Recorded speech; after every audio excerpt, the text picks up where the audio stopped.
It was an unseasonably warm afternoon on January 15th, 1919, in the bustling north end of Boston. The air, usually crisp and biting in mid-January, was thick with a warm, almost sickly sweet aroma that hung heavily over Commercial Street. This smell was the daily signature of the Purity Distilling Company, or more specifically, the colossal 50-foot-tall storage tank that towered over the cobblestone streets and the elevated railway tracks. The tank was a hulking, rivet-studded behemoth, holding over 2.3 million gallons of dark, industrial-grade molasses, a sticky cargo destined for alcohol production. To the residents and workers, the tank was a daily nuisance. They had long complained of the ominous, gut-deep metallic groans it emitted, especially when a new, warm shipment from the Caribbean was pumped in. More alarmingly, the structure was a clear hazard. Dark, sticky molasses had been observed consistently oozing from its seams, like syrup weeping from a poorly sealed tin. Purity Distilling, in a move of stunning negligence, had simply ordered the entire tank painted brown to camouflage the leaks, rather than fix the underlying structural flaws. Beneath the tank, life was going on as normal. Children played in the street, taking advantage of the mild weather. Teamsters parked their heavy drays and wagons nearby, enjoying a midday break. Firefighters from Engine Company 31 sat down to lunch in their station house, directly in the shadow of the steel giant. No one could have imagined that the familiar sweet smell, the very essence of that corner of the air, remained warm, and the atmosphere deceptively peaceful. Then, at approximately 12:30 p.m., the silence was shattered by a sound witnesses would later describe as a deafening rumble, like a machine gun firing or an overhead elevated train derailing, a colossal, tearing, metallic shriek. The substandard steel plates of the Purity Distilling tank gave way instantaneously. With a cataclysmic blast that was heard across the city, the 2.3 million gallons of molasses were violently ejected into the North End streets.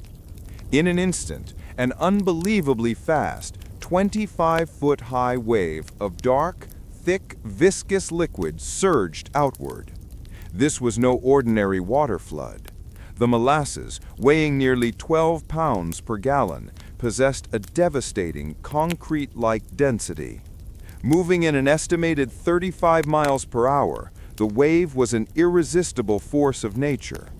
It slammed into the surrounding buildings, tearing them from their foundations, collapsing support pillars, and immediately engulfing everything in its path. The wave struck the nearby fire station, ripping it from its moorings and tumbling the structure like a child's toy. Wagons were swept away and crushed. Horses were instantly drowned, struggling helplessly in the overwhelming stickiness. People were not simply pushed aside. They were hit, lifted, and dragged beneath the dense, churning mass. Some were killed instantly by the sheer impact. Others were drowned, and many more were trapped, immobilized by the molasses that rapidly began to cool and thicken in the cold air, creating a death trap of sticky, sweet quicksand.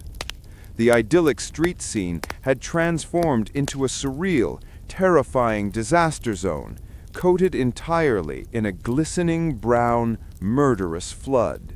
The immediate rescue effort was a nightmare of sticky, sweet obstacles.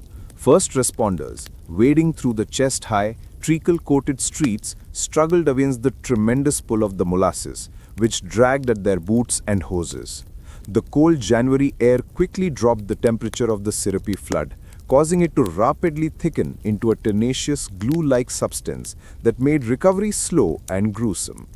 It took days for rescue teams, aided by police and military cadets, to extricate the injured and recover the bodies of the 21 people who perished and the more than 150 who were wounded. This smell, a mix of fermented sugar and death, permeated the North End, lingering for months and becoming a traumatic, unavoidable reminder of the disaster. The cleanup itself became legendary and nearly impossible. Firefighters resorted to pumping seawater from the harbor and spraying it under high pressure to slowly chip away at the stubborn residue. Streetcars, bicycles, and personal belongings were ruined, cemented to the ground.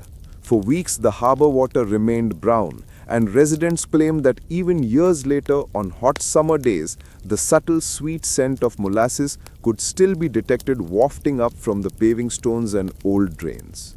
The massive human and property loss led to the inevitable and massive legal battle against the owners, United States Industrial Alcohol, which had acquired the Purity Distilling Company.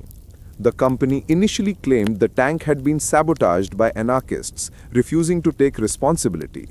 However, the ensuing class action lawsuit lasted for 6 years, involving thousands of testimonies and eventually culminating in a landmark ruling. The court appointed an auditor who found the tank was grossly negligent in its construction and maintenance. The verdict held the company fully accountable, forcing them to pay a substantial sum in damages and setting a crucial legal precedent in Massachusetts for corporate responsibility in construction and safety standards. The Great Molasses Flood remains a bizarre, tragic, and utterly unique chapter in American history, marking the moment a sugary sweet catastrophe led to a sticky but ultimately just legal outcome.